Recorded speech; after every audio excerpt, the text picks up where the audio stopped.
What's up, y'all? How's it going? We are live. It's April 2025. This is the Hybrid Athlete Podcast. I am your host, Nate. I am obviously a hybrid athlete by definition, but I'm really getting more into like bodybuilding. So I've been going over a couple of these episodes recently and talking about kind of my managing goals, micromanaging goals, kind of how to, schedule your training, how to kind of, strategically, pick your off days and stuff and pick your training days so that you can kind of, reach your midterm goals specifically. We talked about that last episode. So I want to get into something a little bit more kind of unique or maybe a little bit more kind of mental when we talk about kind of how you kind of prepare yourself and really, dive into like what really motivates you to do what you do when it comes to working out. Because a lot of people, 99.9% of people that work out don't get paid for it. It's not really like, the motivating factor is just kind of like, well, you want to look good. That's great. But also like what really drives me, what drives other people from my experience of conversing with other folks and getting their perspectives, and then kind of like get into more of how do you kind of like stay on edge or like keep that edge just as you go, like on a day-to-day process or on a week-to-week process. I'm gonna go through like mesocycles. I'm gonna talk quickly about kind of, week to week specifically, like how do you change things up. I talked about basically how to like I said, how to strategically select, if you want to bring up your back, don't do leg day before back day, vice versa, kind of like, picking a specific exercise for chest if you want to target chest or grow chest differently if you want to feel the movement. That's none of that's new news. It's just kind of like packaged in a way I think that kind of represents my mentality and how I focus on my fitness and, try to change my kind of make the biggest improvements that I can in the shortest amount of time. And that's why I wanted to make this episode, because I kind of had an aha moment or just kind of a reflective point of maybe, it's nice to be like David Goggins. It's nice to, wake up early, work out every day, even when you're tired, go hit the weights, high volume, high reps, go, kind of be mental with it, so to speak. But there is a benefit I'm kind of seeing more in my own personal life because my schedule changed a little bit. My son now is in spring sports, so I can't work out twice a day, 2 days a week like I usually do or have in the past. What I'm doing now is I'm basically having early workouts, 2, 3 days, and I'm having a couple of afternoon workouts and then a Saturday workout. I'm still working out 6 days a week, but I'm not working out 8 times a week. I'm working out 6 times a week, once every day for 6 days, taking Sunday off, as opposed to working out twice on Monday, twice on Tuesday, Wednesday, Thursday, Friday, Saturday. And what I'm saying is that there's a small window of recovery that I was missing out on. And my point I'm making is I'm really like kind of hyped about that because it's probably been inhibiting some of my progress. I'm just coming off like a fitness competition where I didn't do quite as good as I wanted to because of penalties and stuff. And I don't think I made the cut for like the final competition, which isn't great, but it is what it is. But ultimately I feel good because I basically like come off of like maybe a couple extra rest days. I took like a Wednesday off, which I don't usually do. I came back Thursday, felt really good, hit a nice workout Friday, had more energy than I'm used to having on Saturday. And I think that's kind of like a momentous effect of maybe without realizing it, especially us who are like hardcore gym goers, dedicated, want to get in there. It's obviously overtraining. That's a term that everyone's familiar with. But I want to talk about kind of like the mental benefits of not overtraining because you're more likely going to go to the gym more times every week, motivated and high energy, if you force yourself to kind of take that extra break. Don't go balls out at the beginning of the week. Give yourself some time to recover. And a week is 7 days, but your cycle or your mesocycle training doesn't necessarily have to be broken down in weeks and days and months. It can be broken down more on how you feel. I think I want to call out Nick Walker. He's top tier bodybuilding, probably one of the top 5 to 6 bodybuilders in the world, even though he hasn't competed in 2 years at the Olympia. Those who know about Nick Walker, he's a fucking beast. Like he's dedicated to his craft. Like he knows what he's doing all the time. But he's even said like he kind of had figured out like things that he had to make to changes he had to make to like back off, not overtrain, like get his body to respond how he wants. Because he was flat, he pulled out of the Olympia last year. So that's like a top tier kind of example of what I'm talking about. I'm talking about like really like digging in, like self-reflecting and saying, where have I made decisions to like overtrain, or where have I made a decision to maybe, not do something when I was consciously aware of, ooh, this would be good for me type thing. For me, an example is cutting back on cardio and taking a little bit more rest. It's like a double whammy here. It's kind of like, well, I'm used to like, running 20, 30 miles this time of year every week, working out, lifting weights 5 days a week still, just doing everything, go, go. My joints are like sore sometimes.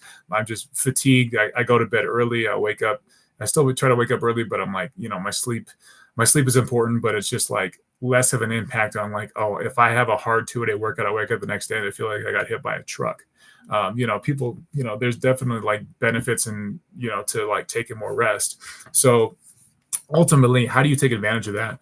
And what I've done like these last couple of weeks specifically is like I've increased the weight of my sets, which is great. I'm actually getting slightly quicker, like not just like lifting and maintaining my strength, but like, I'm still growing, like my muscles are getting bigger, or I'm noticing a physical difference with the same amount of weight, which is good. Control, form, everything is like on point. But I'm starting to see more of like a slower, like more steady rise in the weight that I'm lifting as well, and form is staying on point.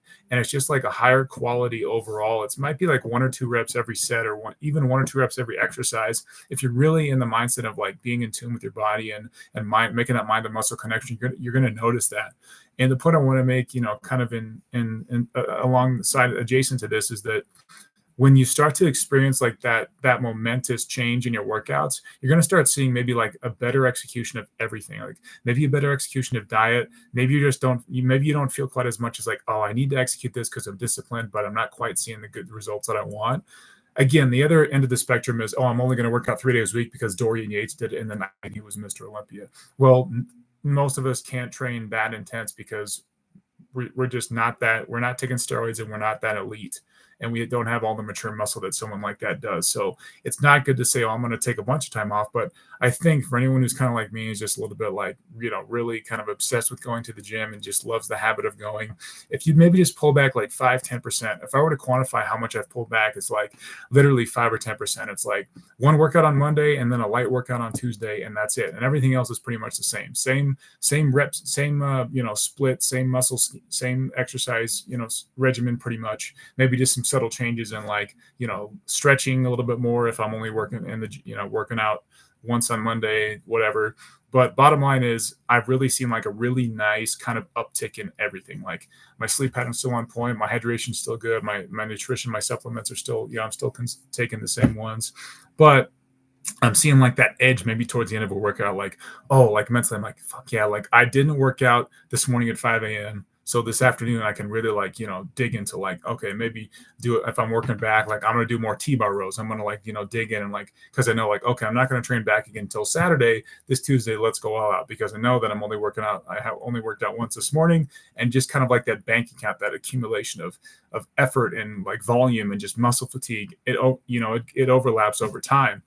Theoretically, scientists say like you can work out really hard and then in 72 hours you can work out the same muscle group. That's great if you're not doing other muscle groups just as hard. Like, for example, arms. If I do arms hard one day and then I go and do a back workout, my grip strength is a little bit off because I did arms hard yesterday, and then my back workout's going to be, I need to make sure I use straps and grab that lat pull down bar or whatever it is.